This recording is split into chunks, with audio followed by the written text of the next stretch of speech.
Hey Glam Squad, welcome back to another episode of Beginner's Guide to Makeup, the series that helps busy women with their makeup struggles and a few very easy to follow steps. In today's video, I'm going to be showing you how to create this very simple, classic smoky eye that is perfect for all eye shapes and all ages as well. So if you're interested, just keep on watching. Also, this is my first official video back, so I just want to thank you again, guys, for being so patient with me, and do leave your requests in the comments.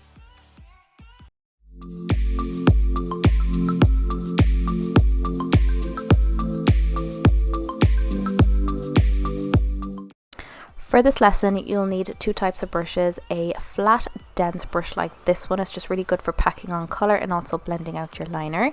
You'll also need a blending brush. I actually had two of these in the video. I always recommend you have a few of these on hand so you're not mixing colors. However, you can also spot clean them in between. You'll need a brown eyeliner. I'd recommend picking quite a creamy formula. It will just make the whole process easier for you, and it'll be easier to blend and more gentle on your eyes. You'll need a neutral toned eyeshadow palette, something that has a light, medium and a dark matte brown. I'm using this one from Morphe because I haven't used it before. However, any neutral palette will do.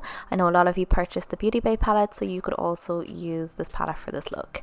And then lastly, I finished with my own lashes. These are the Moses lashes, named after my beautiful husband, and they just finished off the look perfectly, and I'll leave the link in the description box as well. So before we get started, I'd always recommend that you prime your lids. You can use an eyeshadow primer or concealer and powder. I highly recommend this because it's going to stop your eyeshadows from creasing, they'll last longer, and it will also make your eyeshadows look more pigmented as well. Take your brown liner and start to create a very thick line. Don't worry about it too much. It doesn't have to be perfect, as you will be smoking it out. I would just make sure you stay away from the tear duct. You can always blend it in later, but I find it's nice to keep that area free. Take your flat eyeshadow brush and using tapping and wiggling motions, start to blend out the liner. Do this very gently. You don't want to blend the liner away to nothing. You just want to softly blend it out. You really want to keep that pigment of the liner, and this is why it's great to use a creamy liner, because it will be so easy for you to blend. Then you want to go in with a dark brown eyeshadow, and you just want to place this on top of it, kind of using the wiggly motions to blend it, but keeping the pigment of the brown is just going to set that liner in place. Taking a medium brown matte eyeshadow and your fluffy blending brush, take your blending brush and place it on the outer corner of the eye, just right above the eyeball, and hold your hand at the end of the handle for the least amount of pressure, and just want to start blending from outer corner to inner corner using swirling motions. It's going to join both colors together and also soften out the edges.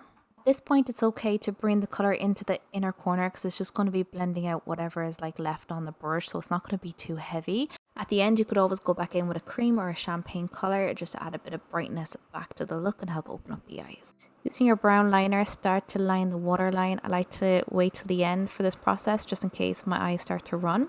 Then using the dark brown eyeshadow, you want to start placing this into the root of the lashes using wiggling motions. You don't want to blend this too much because you really want that pigment of the brown on the lower lash line. Take a clean blending brush and the lightest brown eyeshadow you have. I'd recommend something that's quite caramel or very light beige. Hold the brush at the end of the handle again for the least amount of pressure, and you want to start blending this from outer corner to inner corner. Once all the edges are nicely blended, you can then start swirling the color up towards the brow bone. I always recommend you keep the darker colors quite close to the crease when you're beginning with dark smoky eyes, just because it can get very messy very quickly. However, when you're using a transitional color like this, it looks so beautiful blended up towards the brow bone, because it's like going from darkest to lightest, kind of like ombre on the eyes. It just finishes off the look beautifully. I just took a tiny bit of my face powder and just put this in the inner corner just to make sure that there was no brown eyeshadow in there, again because it can close down the eyes. It can look very dirty and messy, so it just adds a bit of brightness back to the eye and helps to open them up. I finished off with my false lashes. However, you can just add a little bit of mascara if you want. I really love this look because it's so timeless. You could change up the shades of brown depending on the occasion. If I wanted something a little bit more natural for daytime, I could opt for lighter browns. This look would also look beautiful with a red lip, a berry lip, or if you just want to add a bit of lip gloss, the choice is yours. I really hope you enjoy this makeup lesson. Please don't forget to subscribe to my channel. It will mean the world to me, and I hope I get to see you in my next makeup lesson. Thank you so much for watching. Bye.